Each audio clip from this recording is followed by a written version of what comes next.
पिया काहे करेला तू नहीं नहीं पिया। कितना मानती हो यार। हता न मन फूट जाइब मोटाई हो दादा। मुँह छोटा कैसे घोटाई हो दादा। अरे आई हो दादा, अरे आई हो दादा। तमे हरी मिलल बिया हमारा के गाई हो दादा। दोनों बेरा तू बना के पी हो जाए हो दादा।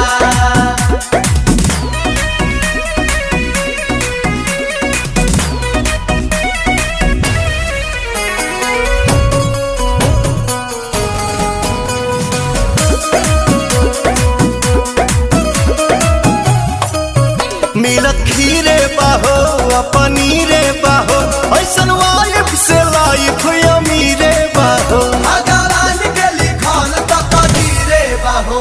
बोला बोला का कोई बोए सयाने आई नमकीन की मिठाइया। थोड़ा चटनी भी तहर चुमा लगेला मिठाई हो दादा। भौजी फेर भइल सब हलुआई हो दादा। अरे आई हो दादा, अरे आई हो दादा।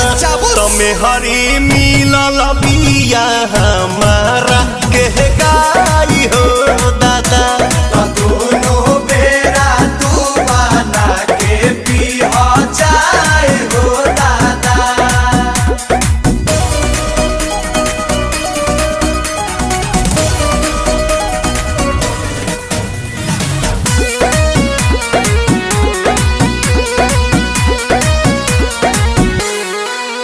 मने आंसू के हो प्रियांशु के हो, ई तो जान ही पवन बेआसू के हो। रोजे गोड़वा दबावे सासू के हो। पिया आई था कौन बने लगाई दी दिल गम कौआ। अच्छा हाँ जी।